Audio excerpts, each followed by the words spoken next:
Let's say a word about dreams.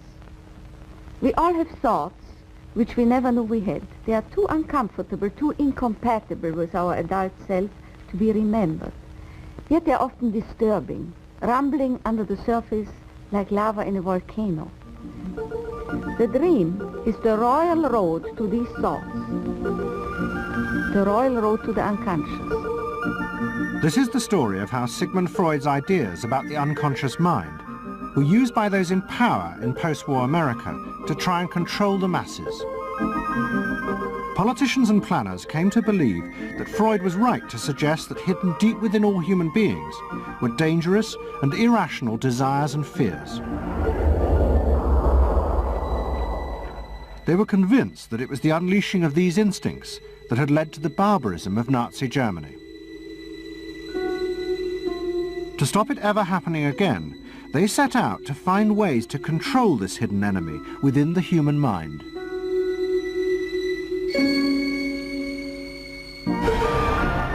At the heart of the story are Sigmund Freud's daughter Anna and his nephew Edward Bernays, who had invented the profession of public relations. Their ideas were used by the US government, big business and the CIA to develop techniques to manage and control the minds of the American people. Those in power believed that the only way to make democracy work and create a stable society was to repress the savage barbarism that lurked just under the surface of normal American life.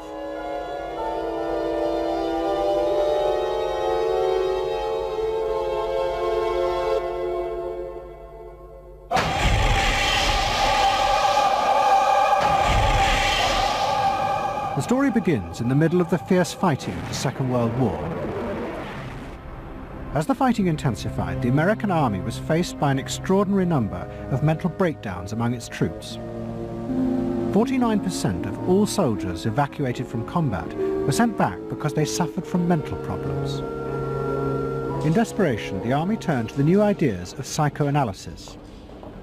They made a film record of the experiment using hidden cameras. It says here on your record that you had headaches and that you had crying spells. Yes, sir. I believe in your profession is called nostalgia. In other words, homesickness. Yes, sir. Mm-hmm. It was induced when shortly before the war, I received a picture of my sweetheart. Yes.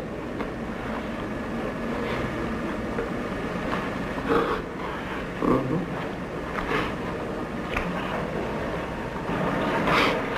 I'm sorry, I can't continue. That's all right. It was the first time that anyone had paid such attention to the feelings and anxieties of ordinary people. At the heart of the experiment were a number of refugee psychoanalysts from Central Europe. They worked with American psychiatrists to guide and shape the project. When I first came to America, I worked in the psychiatric service with soldiers trying to rehabilitate them. And I traveled in the train from the East Coast to the West Coast. I was enormously curious what goes on in all of those little towns that the train is passing. After my years in the army, I knew exactly what everybody was doing in the little towns. Because I saw so many people who came from there, and I understood their aspirations, their disappointments, and so forth. So it was as if somebody invited me to a privileged tour into the inner soul of America. I'm not doing this deliberately, so please believe me. I do believe you. A display of emotion is sometimes very helpful. I hope so, sir. Sure, it gets it off the chest. Well, sir, to be perfectly honest with you, I'm very much in love with my sweetheart. She has been the one person that gave me a sense of importance, and that through her cooperation with me, we were able to surmount so many obstacles. Take it easy now, just talk to... The psychoanalysts used techniques developed by Freud to take the men back into their past. They became convinced that the breakdowns were not the direct result of fighting. The stress of combat had merely triggered old childhood memories. These were memories of the men's own violent feelings and desires, which they had repressed because they were too frightening. Think deeply. Let's go back. When was it you... To the psychoanalysts, it was overwhelming proof of Freud's theory that underneath human beings were driven by primitive, irrational forces. You want that? World War II was a major shattering experience because I discovered the enormous role of the irrational in the lives of most people. Yeah, that I can say, that I learned that the ratio between the irrational and the rational in America is very much in favor of the irrational. That there is much greater unhappiness, much more suffering, much more. A sadder country than one would imagine it from the advertisements that you get. A much more problematic country. Victory in the Second World War was celebrated as a triumph of democracy. But in private, many policymakers were worried about the implications of the analysis of the soldiers. It seemed to show that underneath every American were irrational, violent drives. What had happened in Germany seemed to bear this out. The complicity of so many ordinary Germans in mass killings during the war showed just how easily these forces could break through and overwhelm democracy.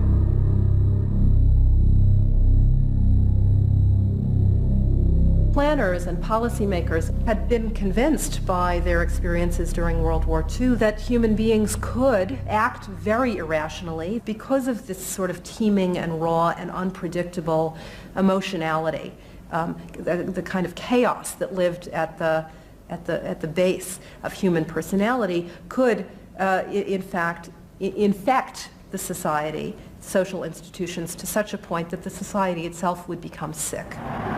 That's what they believe happened in Germany, in which the irrational, the anti-democratic went wild. Well, it was a vision of human nature as incredibly destructive, and they were terrified that Americans would in fact behave that way, or were capable of behaving that way, and they wanted to avoid a rerun of that. So what is needed is a human being that can internalize democratic values so that they are not shaken with the storm. And psychoanalysis carried in it the promise that it can be done. It opened up new vistas as to how the inner structure of the human being can be changed so that he becomes a more vital, free supporter and maintainer of democracy. The psychoanalysts were convinced they not only understood these dangerous forces, but they knew how to control them too. They would use their techniques to create democratic individuals, because democracy left to itself failed to do this.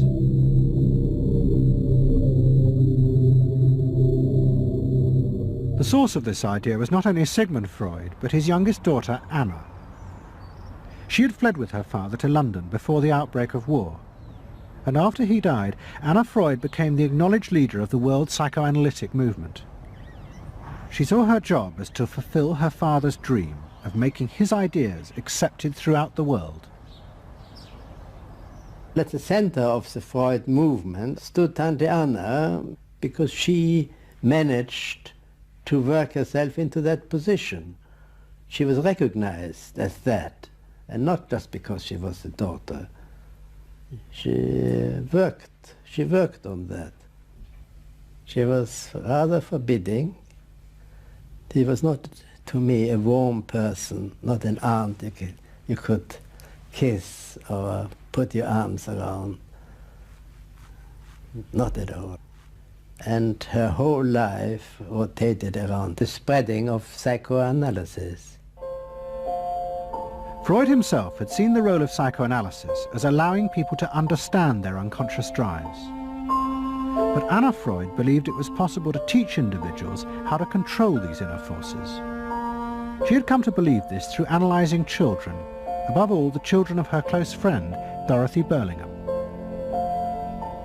Dorothy Burlingham was an American millionairess who in the 1920s fled a failed marriage and brought her children to Anna Freud in Vienna. They were suffering terrible anxieties and aggression, but Anna Freud was convinced she could free them from this by changing the world around them.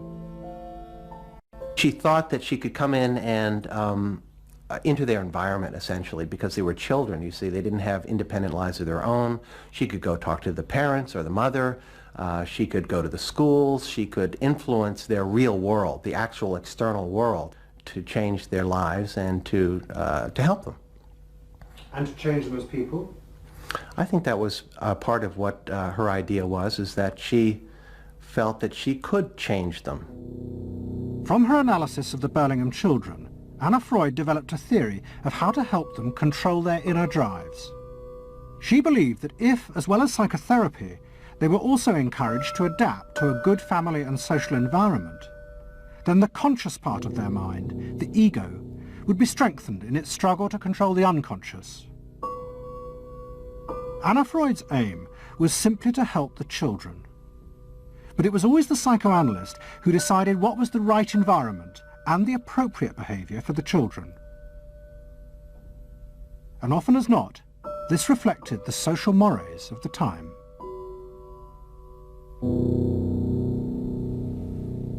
In my father's case, they were concerned that he would be a homosexual. And so a lot of their efforts went into preventing or trying to stop my father from becoming a homosexual. Whether or not he would have or did, or, it's unknown to me. Why did they want to stop him? Because they felt it was abnormal. It wasn't a normal way to develop. They wanted to have him develop along lines that society recognized to be normal, because if they didn't, then you're going to be under the control of forces that you don't understand, that you're not even aware of. The analysis seemed to be a great success, and in the 30s the Burlingham children had returned to America. They settled down to happy married lives in the suburbs. What they didn't realize was that their experience was about to become a template for a giant social experiment to control the inner mental life of the American population. In 1946, President Truman signed the National Mental Health Act. It had been born directly out of the wartime discoveries by psychoanalysts that millions of Americans who had been drafted suffered hidden anxieties and fears. The aim of the act was to deal with this invisible threat to society. Shocked by the appalling percentage of the emotionally unstable revealed by the World War II draft figures, Congress in 1946 passed the National Mental Health Act, which recognized for the first time that mental illness was a national problem. Keenly aware of the tremendous problems ahead is Dr. Robert H. Felix, director of the vast new project. A primary objective of the National Mental Health Program is to increase our fund of scientific knowledge about mental health and about mental illness. We're not doing this. Why? Because there are all too few skilled mental health workers. Two of the principal architects of the Act were the Menninger brothers, Carl and Will. Will had run the wartime psychotherapy experiments, and now he and his brother began to train hundreds of new psychiatrists. The Menningers were convinced that it would be possible to apply Anna Freud's ideas on a wide scale, and to adults as well as children. The psychiatrist's job would be to teach ordinary Americans how to control their unconscious drives. Psychoanalysis could be used to make a better society. They said psychoanalytic thinking could make for the betterment of society, because you could change the way the mind functioned. And you could take the ways in which people did hurtful things to themselves and others and alter them by enlarging their understanding. And this was the vision psychoanalysis brought. That you could really change people? That you could really change people. And you could change them almost in limitless ways. In the late 40s, a vast project began in America to apply the ideas of psychoanalysis to the masses. Psychological guidance centres were set up in hundreds of towns. They were staffed by psychiatrists who believed it was their job to control the hidden forces inside the minds of millions of ordinary Americans. Yes, I need something done. I need some help. Did you have any particular teachers that you liked, any sort? I liked all my teachers except one, I remember. Well, what was the trouble with this one? I don't know, she just scared me most of the time and holler at me, and I'd run outside and vomit. I hate my brother. Loathe him. Despise him. At the same time, thousands of counselors were trained to apply psychoanalysis to marriage guidance. And social workers were sent out to visit people's homes and advise on the psychological structure of family life. Behind all this was the fundamental idea of Anna Freud's, that if people were encouraged to conform to the accepted patterns of family and social life, then their ego would be strengthened. They would be able to control the dangerous forces within them. When your emotions control your actions, it affects not only yourself, but the people around you. And if this sort of flare-up is repeated often, it might lead to a permanently warped personality. You can control the fire of your emotions so that your personality becomes more pleasant. So we expect that someone who's been through that experience to be much more insightful, much more understanding, and a much better regulated person. And what happens to the dog? And regulation includes being able to let go, as it were, to enjoy a football game or a soccer game.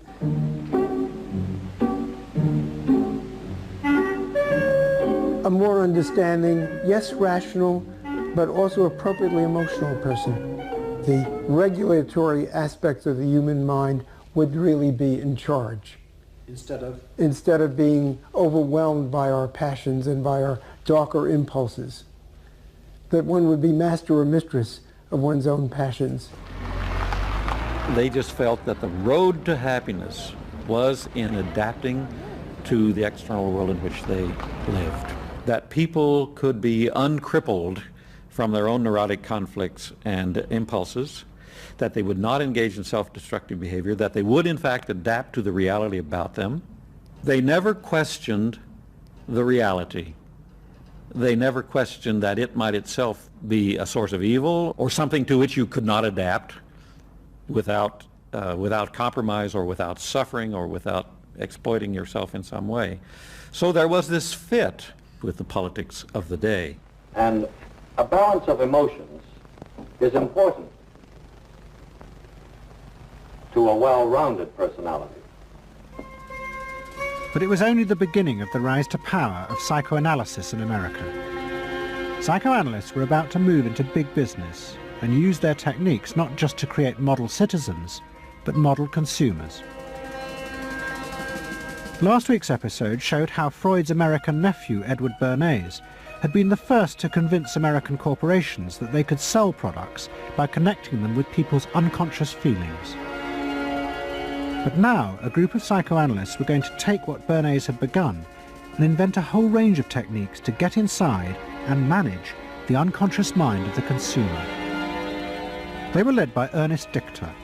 Dichter had practiced next door to Freud in Vienna, but he had come to America and set up the Institute for Motivational Research in an old mansion north of New York.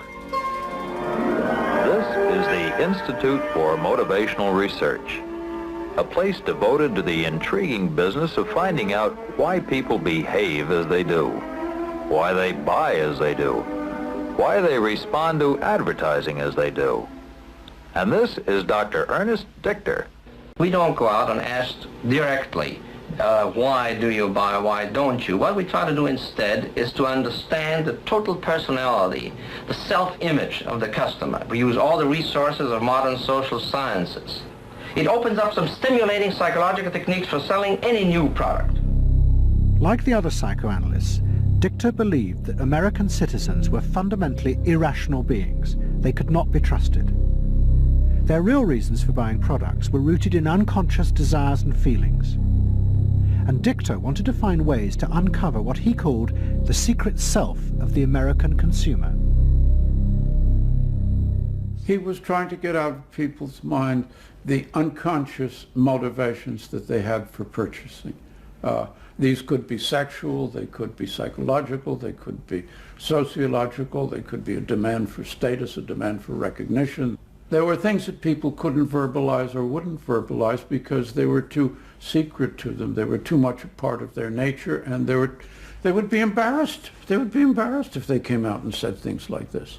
He would interview people, but not ask them direct questions, but let them talk freely like you do in psychoanalysis. And that was his background. And so he said, why can't we have a group therapy session about products? All right? And so Dichter built this room up above his garage, and he said we can have psychoanalysis of products. They can actually act out and verbalize their wants and needs. What we're going to do is try a couple of these salad dressings. Now let's see what happens. Here is our typical housewife. She doesn't follow the instructions. And they could be observed and watched, and other people could comment, and they could talk about it, and everybody could join in. He was the first to do this. This was absolutely the first thing that was ever done. And he had a movie projector up there where you could show advertisements and things like that, and people could react to them. And he invented the whole technique for mining the unconscious about the hidden psychological wants that people had about products. This became the focus group. It worked! Dichter's breakthrough came with a focus group study he did for Betty Crocker Foods. Like many food manufacturers in the early 50s, they had invented a new range of instant convenience foods. But although consumers had told market researchers they would welcome the idea, in fact they were refusing to buy them.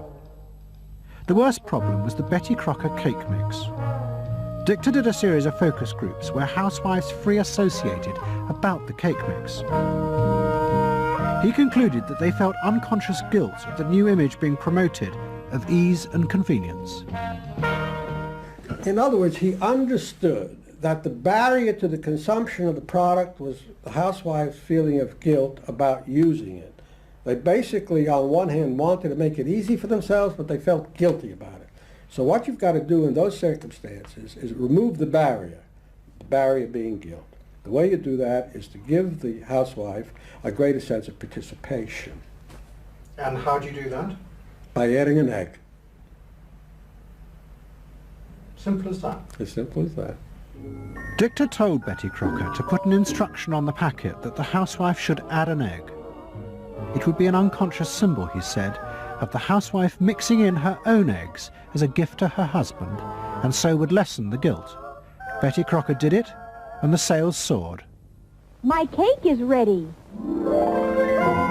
The consumer may have basic needs that the consumer himself or herself doesn't fully understand. You have to know what those needs are in order to fully exploit the consumer. Is it wrong to give people what they want by taking away their defenses, helping remove their defenses? It seems so much longer than last year. It is. Nearly 4 inches longer in some models. Oh! Dichter's success led to a rush by corporations and advertising agencies to employ psychoanalysts. They became known as the Depth Boys, and they promised to show companies how to make millions by connecting their products with people's hidden desires. Dichter himself became a millionaire, famous for inventing slogans like "a tiger in your tank." Even the marketing of the Barbie doll came from a children's focus group. And so it goes. But Dichter was convinced that this was far more than just selling. Like Anna Freud, he believed that the environment could be used to strengthen the human personality. And products had the power both to sate inner desires and give people a feeling of common identity with those around them.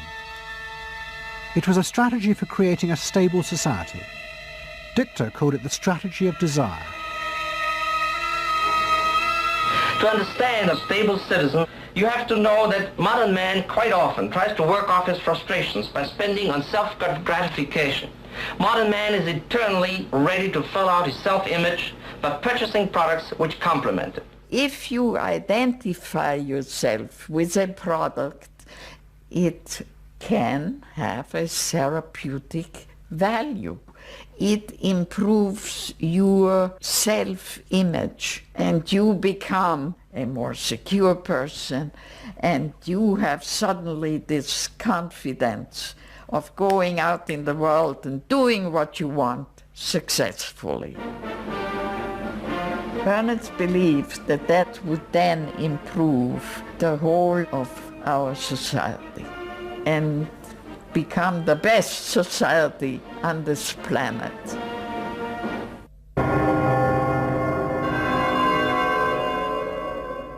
By the early 50s, the ideas of psychoanalysis had penetrated deep into American life. The psychoanalysts themselves became rich and powerful. Many had consulting rooms overlooking Central Park in New York. Politicians and famous writers like Arthur Miller and Tennessee Williams became their patients. They were seeking not just help, but to understand the hidden roots of human behavior. We were sought after. Washington was interested in what we think. You know, the important writers, important politicians were undergoing psychoanalysis. It was, we had waiting lists because there were so many patients that wanted to be analyzed. So it gave us a little bit of a swellhead. And as the psychoanalysts' ideas took hold in America, a new elite began to emerge in politics, social planning, and in business. What linked this elite was the assumption that the masses were fundamentally irrational. To make a free market democracy like America work, one had to use psychological techniques to control mass irrationality.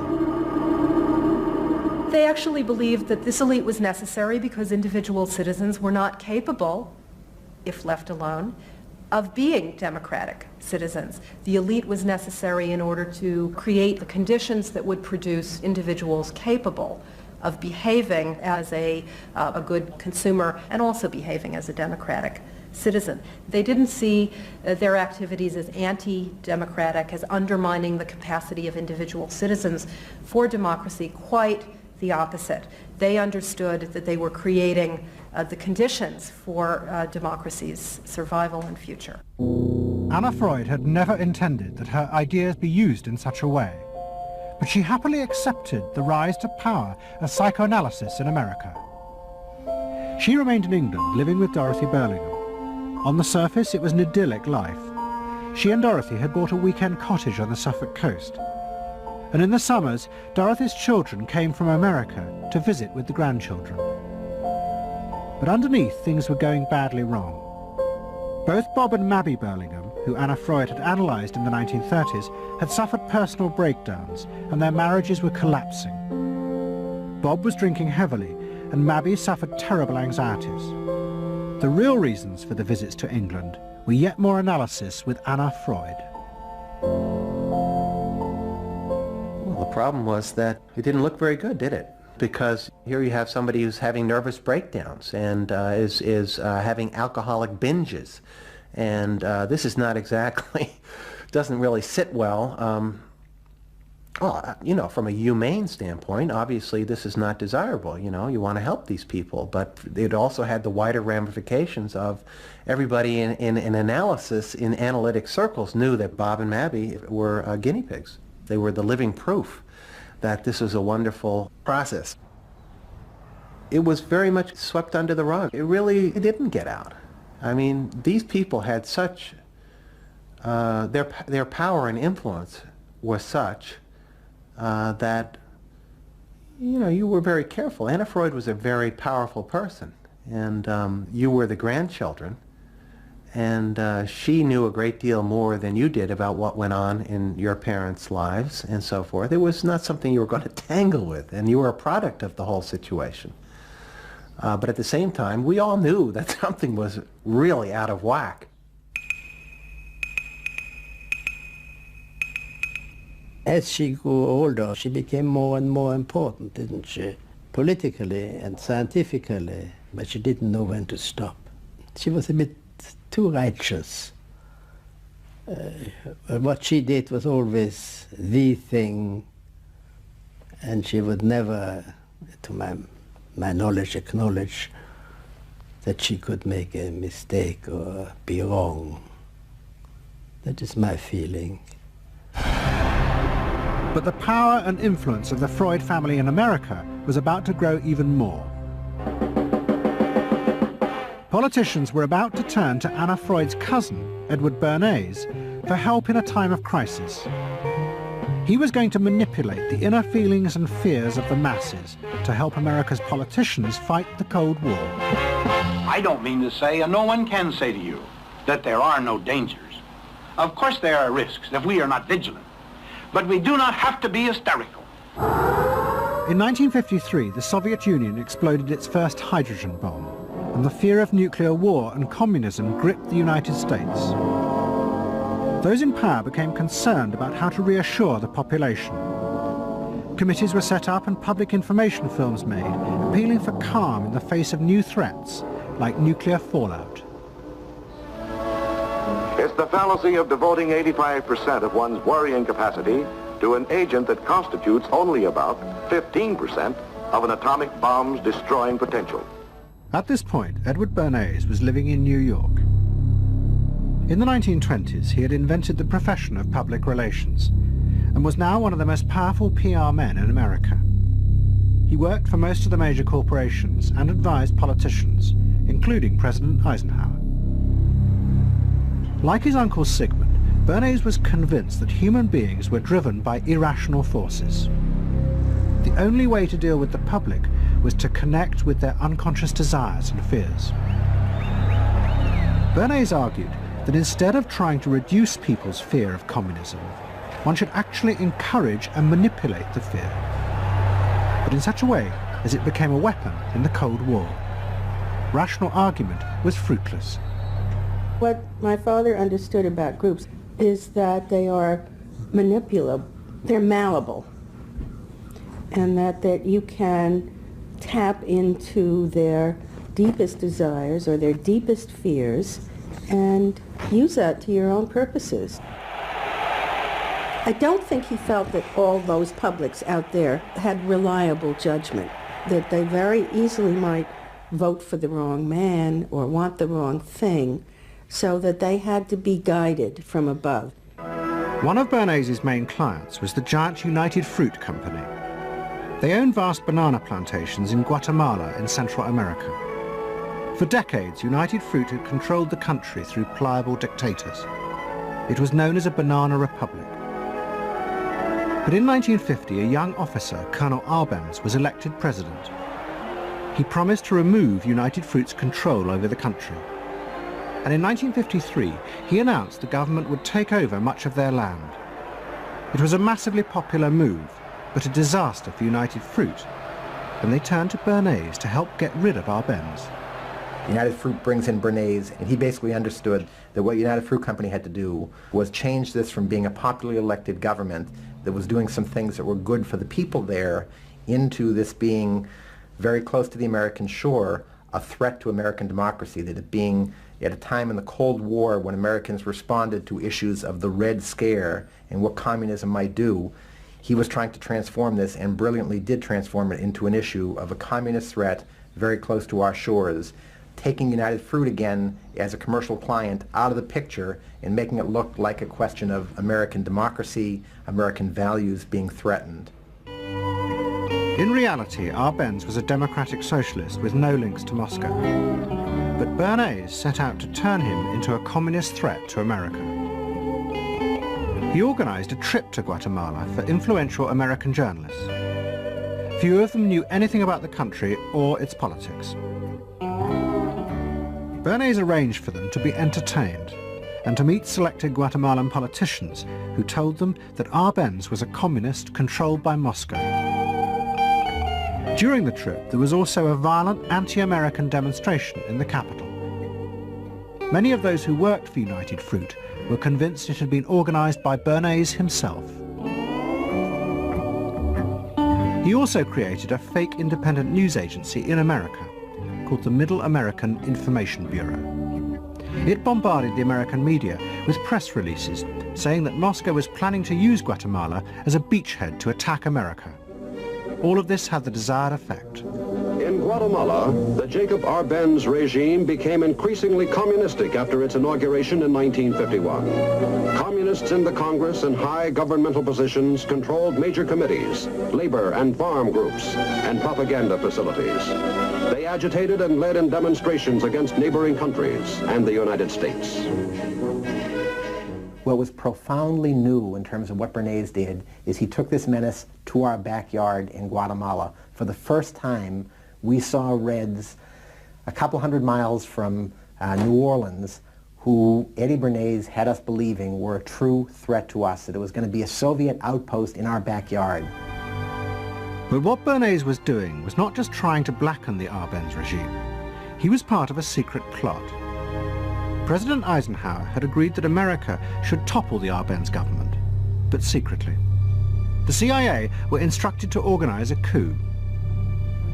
Working with the United Fruit Company, the CIA trained and armed a rebel army and found a new leader for the country called Colonel Armas. The CIA agent in charge was Howard Hunt, later one of the Watergate burglars. What we wanted to do was have a terror campaign to terrify Arbenz particularly, terrify his troops, much as the German Stuka bombers terrified the population of Holland, Belgium, and Poland at the onset of World War II, and just rendered everybody paralyzed. As planes flown by CIA pilots dropped bombs on Guatemala City, Edward Bernays carried on his propaganda campaign in the American press. He was preparing the American population to see this as the liberation of Guatemala by freedom fighters for democracy. He totally understood that the coup would happen when the public and the press, when conditions in the public and the press allowed for a coup to happen, and he created those conditions. He was totally savvy in terms of just what he was helping create there in terms of this overthrow. But ultimately he was reshaping reality, reshaping public opinion in a way that's undemocratic and manipulative.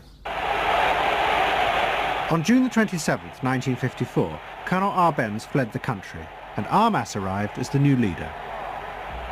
Within months, Vice President Nixon visited Guatemala. In an event staged by United Fruit's PR department, he was shown piles of Marxist literature that had been found, it was said, in the presidential palace. This is the first time in the history of the world that the communist government has been overthrown by the people. And for that we congratulate you and the people of Guatemala for the support they have given. And we are sure that under your leadership, supported by the people whom I have met by the hundreds on my visit to Guatemala, that Guatemala is going to enter a new era in which there will be prosperity for the people together with liberty for the people. Thank you very much for allowing us to see this exhibit of communism in Guatemala. You're welcome. And for dinner, see what Mother has for dessert. Banana gingerbread shortcake. Just another of the many tempting ways in which this nutritious fruit can be prepared. So now that you've seen where bananas come from before they reach your table, our journey to Banana Land is ended. We hope you enjoyed the trip. We know you like bananas. Bernays had manipulated the American people, but he had done so because he, like many others at the time, believed that the interests of business and the interests of America were indivisible, especially when faced with the threat of communism. But Bernays was convinced that to explain this rationally to the American people was impossible, because they were not rational. Instead, one had to touch on their inner fears and manipulate them in the interests of a higher truth. He called it the engineering of consent. He was doing it for the American way of life, and to which he was devoted. Sincerely devoted, and yet he felt the people were really pretty stupid. And that's the paradox. If you don't leave it up to the people themselves, but force them to choose what you want them to choose, however subtly, then it's not democracy anymore. It's something else. It's being told what to do. It's that old authoritarian thing. But the idea that it was necessary to manipulate the inner feelings of the American population in the interests of fighting the Cold War now began to take root in Washington. Above all, in the CIA, who were going to take it much further. They were concerned that the Soviets were experimenting with psychological methods to actually alter the memories and feelings of people, the aim being to produce more controllable citizens. It was known as brainwashing. Psychologists in the CIA were convinced that this really might be possible, and that they should try to do it themselves.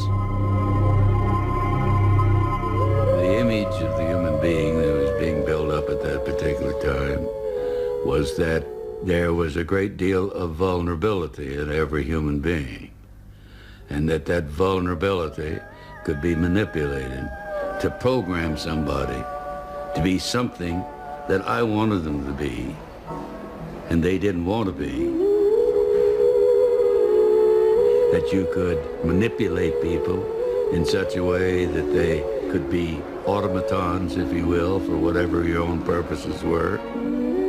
This was the image that people thought was possible. In the late 50s, the CIA poured millions of dollars into the psychology departments of universities across America. They were secretly funding experiments on how to alter and control the inner drives of human beings. The most notorious of these experiments was run by the head of the American Psychiatric Association, Dr. Ewan Cameron. Like many psychiatrists at that time, Cameron was convinced that inside human beings were dangerous forces which threatened society. But he believed that it was possible not just to control these forces, but actually remove them. He thought that psychiatry should not just concentrate on sick people, mentally ill, but should actually go into government, that politicians should listen to psychiatrists. Psychiatrists should be in every parliament and should direct and monitor political activities, because they knew in a rational, scientific way what was good for people. Cameron had set up a clinic in a hospital in Montreal called the Allen Memorial. It is now long since closed down. Cameron took patients who suffered a wide range of mental problems. His theory was that these resulted from forgotten or repressed memories. But he was impatient with the idea of using psychotherapy to uncover them. Instead, he would simply wipe them. Cameron used drugs, including LSD, and the technique of ECT, electroconvulsive therapy. It was conventionally used at that time to relieve depression. But Cameron was going to use it in a new way, to produce new people. He was really using it to try and change the fundamental function of the individual, to alter their past memories, their past ways of behaving. And as I think he said at one point, it is to just sort of erase everything from their past so that you then had a slate in which you could record new ways of behavior. And so he used massive doses of shock, people receiving several shots a day, and over a course of time, hundreds of ECT treatments, so that they were just reduced to a sort of a very primitive vegetable state. I don't remember what happened to me. I was introduced to Dr. Cameron, and I don't remember Dr. Cameron at all. I don't remember any of that. They shipped me up to what they called the sleep room, and they gave me all of these electroconvulsive shock treatments and megadoses of drugs and LSD and all of that, and I have no memory of any of that. Nothing of that time of the Allen Memorial or any of my life previous to that, all gone, wiped. And then having depatterned somebody or brought them down to where basically nothing but the essential functions of the body were going on in terms of breathing and things of this nature. Then he would begin to feed material into these individuals, positive material, such that the brain would be programmed in a positive way, so that the individual would be completely altered. Then he put these tapes under our pillows called psychic driving. He would then put back into this empty brain a program of whatever sort he decided upon, and the people like myself would wake up another person, I guess. In fact, Cameron's experiments were a complete disaster. All he managed to produce were dozens of individuals with memory loss, and the ability to repeat the phrase, "I am at ease with myself." And it was not an isolated case. Almost all the experiments the CIA funded were equally unsuccessful. Despite their ambitions, American psychologists were beginning to find out how difficult it was to understand and control the inner workings of the human mind. We had been really chasing a phantom, if you will, an illusion, that the human mind was more capable of manipulation from the outside by outside factors than it is. We found out that the human being is an extremely complex thing. There were no simple solutions. But you've just got to bear in mind that these were very strange times. The psychoanalysts had come to power in America because of their theory that they knew how to control the dangerous forces inside human beings. But now the psychoanalysts were about to face a high-profile failure that would lead people to begin questioning the very basis of their ideas. It began in Hollywood. The film industry had become fascinated by psychoanalysis, and Anna Freud was a powerful influence on dozens of analysts in Los Angeles. They treated film stars, directors, and studio bosses. Anna Freud's closest friend was the most sought after of all, Ralph Greenson. And in 1960, the most famous star in the world turned to Greenson for help. Marilyn Monroe was suffering from despair and had become addicted to alcohol and drugs. Well, when I walked in to dinner, here was Marilyn Monroe. And I'd made a picture with her called All About Eve. This is dinner at Ralph Greenson's? Yes. And the only thing was that Ralph was trying to show her, Romy, I never called him Ralph in my life, Romy was trying to show her that the way a family life ought really to be. So we were walking the dog after us. I said, "What the hell are you doing here?" I said, "You never asked me to dinner." And he said, "You weren't that sick." And I said, "Oh, no." He said, "The point is just this child has no frame of reference. In other words, she doesn't know what the goal is." What Greenson did was follow Anna Freud's theory. If Marilyn Monroe could be taught to conform to what society considered a normal pattern of life, that would help her ego control her inner destructive urges. But Greenson pushed it to an extreme. He persuaded Monroe to move into a house nearby that was decorated like his own. He then took her into his own family life, and he, his wife, and his daughter played at being Monroe's own family. Greenson himself would become the model of conformity. And so this someone whom she regarded as important and whom she idealized, if he turned out to be a very gratifying father figure, her ego would benefit from that. That was the theory. His wife and children, everyone was involved in it. They were strengthening the person. They were strengthening the mind. They were strengthening the agent that controls inner life against adversity, against insufficiency, against too much frustration. so that Marilyn Monroe would no longer be a helpless person looking for love. She'd have enough love. But despite all his efforts, Greenson was unable to help Marilyn Monroe.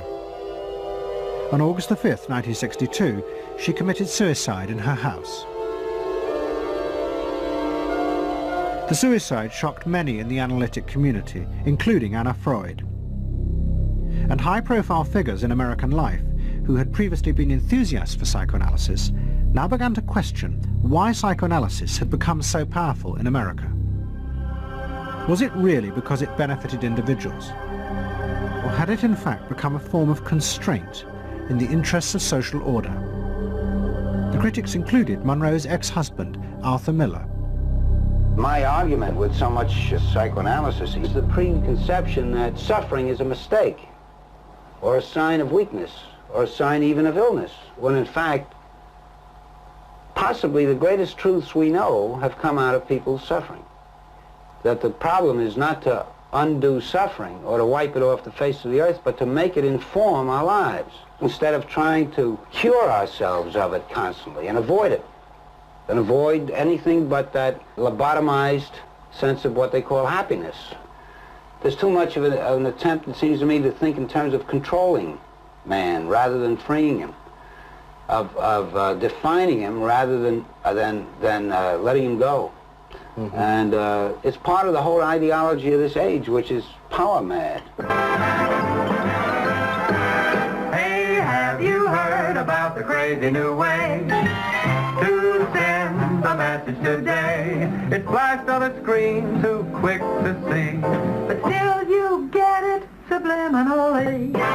At the same time, an onslaught was launched on the way psychoanalysis was being used by business to control people.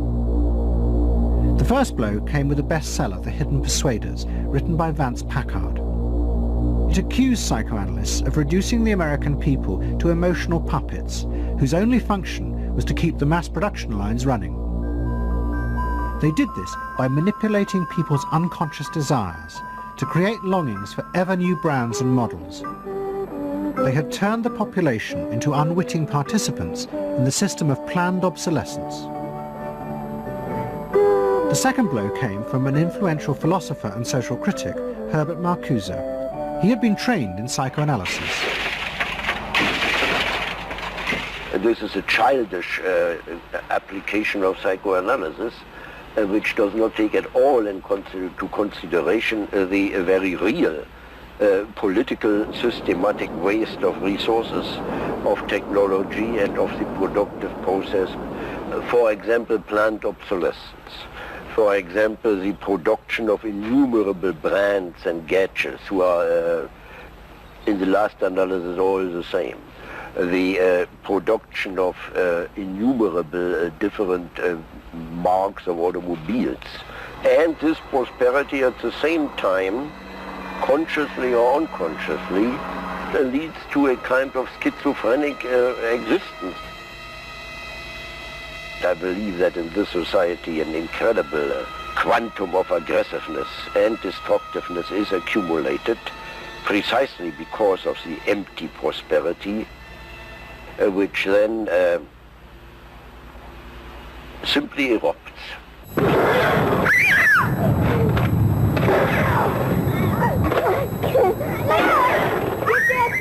Marcuse's argument was not simply that psychoanalysis had been used for corrupt purposes. It was more fundamental.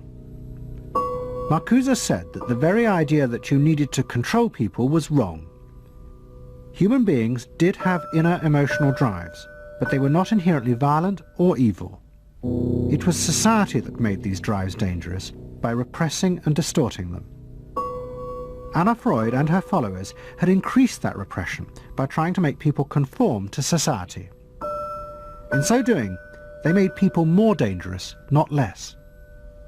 Marcuse challenged that social world, and he said that's a world that should not be adapted to.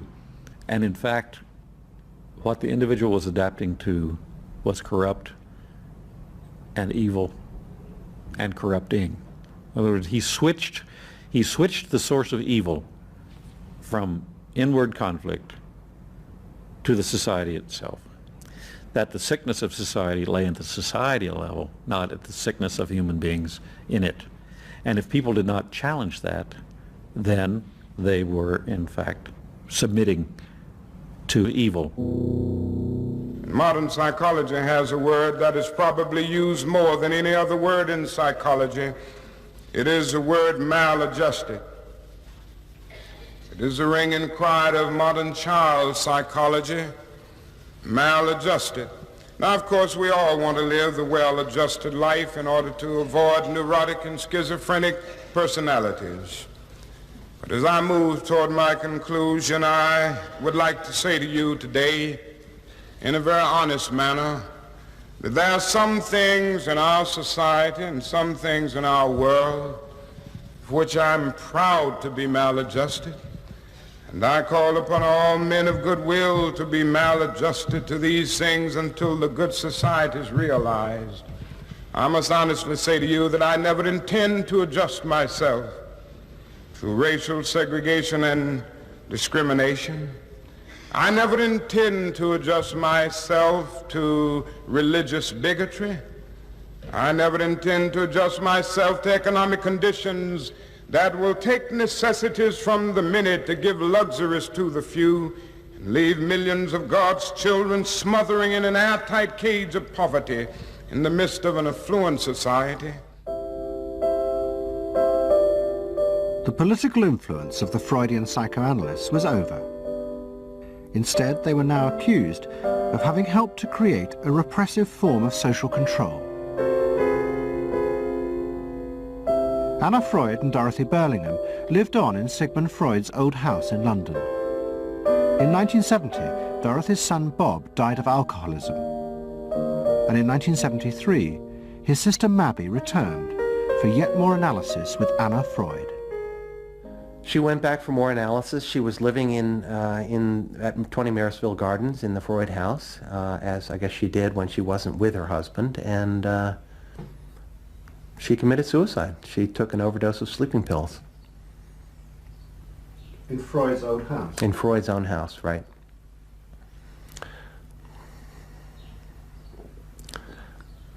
So, I mean, the obvious, there are a lot of implications that one can draw from that, and I just think she happened to reach the end of the rope there.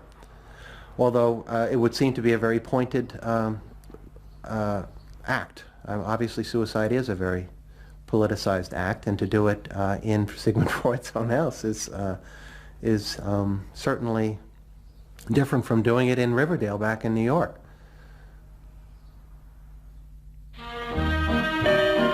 Next week's episode will tell the story of the rise to power of the enemies of the Freud family. They believed that the way to build a better society was to let the self free. But what they didn't realize was that this idea of liberation would provide business and politics with yet another way to control the self, by feeding its infinite desires. To be lonesome, you know not what it means to be blue.